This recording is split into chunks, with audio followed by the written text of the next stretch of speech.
ለማ መገርሳንና ብርሃኑ ጁላን ያጣሉበት መንገድ፣ ይልማ መርዳሳንና ብርሃኑ ጁላን ያቃቃሩበት አሉባልታ፣ አዳነች አበቤንና ታከለ ኡማን ያቆራረጡበት ሐሜት፣ አለምሸት ደግፌንና ብርሃኑ ጁላን እንዳይነጋገሩ ያደረጉበት ሁነት፣ ብርሃኑ ጸጋይን ከአዳነች አበቤ ጋር እንዳይተያዩ ያደረጉበት አጋጣሚ፣ ንጉሱ ጥላውንና ዳንኤል ክብረትን አይንና ናጭ ያደረጉበት ጉድ ቢነገር ሚዲያችንን አይመጥንምና እናልፈዋለን።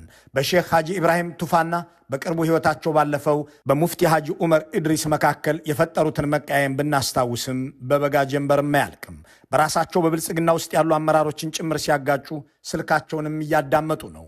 በአንድ ወቅት ቹቹ አለባቸው የተባሉ የአማራ ብልጽግናና በጊዜው የኦሮሞ ብልጽግና አመራር የነበሩት በአሁኑ ወቅት እስር ቤት የሚገኙት ታየ ደንዳ ስለ ፓርቲያቸው አካሄድ በስልክ ሲያወሩ አብይ ቀዷቸው ጠልፈው ከዚያን ቤተ መንግሥት ታየን ጠሩ። ቹቹ እኮ ጠላት ነው እንዴት ታናግረዋለህ ሲሉም ተቆጧቸው።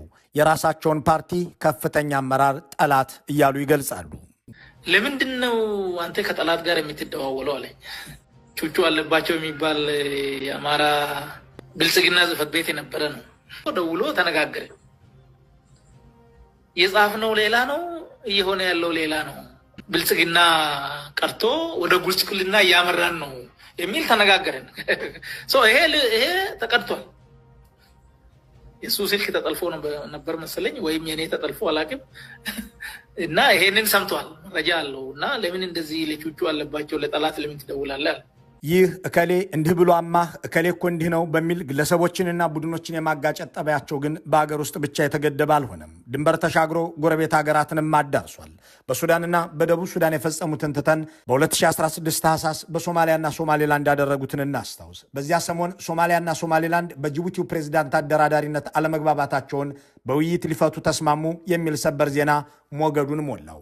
ሞቃዲሾና ሀርጌሳ ከ10 ቀናት በኋላም በድጋሚ እንደሚገናኙ፣ በ30 ቀናት ውስጥ ፍኖተ ካርታ አዘጋጅተው ነገረ ጠባቸውን በሰላም እንደሚቋጩ ተዘገበ። ነገሩ ግን የኢትዮጵያውን ጠቅላይ ሚኒስትር ከነከናቸው። እኔን የሚያህል የሰላም ሎሬት እያለሁ እንዴት ትንሿ ጅቡቲና አዛውንቱ ኡመር ጊሌህ ይህንን ጉዳይ ሊያደራድሩ ይችላሉ ብለውም ተበሳጩ። እናም ወደ ሶማሊያው ፕሬዚዳንት ሐሰን ሼክ መሐመድና ወደ ሶማሊላንዱ ፕሬዚዳንት ሙሴ ቢሂ ደወሉ። ጠቅላይ ሚኒስትሩ ወደ ሁለቱም ሰዎች የደወሉት የተለያየ መልእክት ይዘው ነው። ለሐሰን ሼክ መሐመድ ድንቅ ተግባር የፈጸማችሁ ሰዎች ናችሁ፣ ጥሩ ጅምር አድርጋችኋል አሏቸው። ወደ ሙሴ ቢሂ ደውለው ደግሞ አዲስ አበባ መጥተህ ለሶማሊላንድ እውቅና ልስጥልህ፣ አንተ ደግሞ ወደ ባከራይኝ አሏቸው። ሙሴ ወደ አዲስ አበባ በረሩ።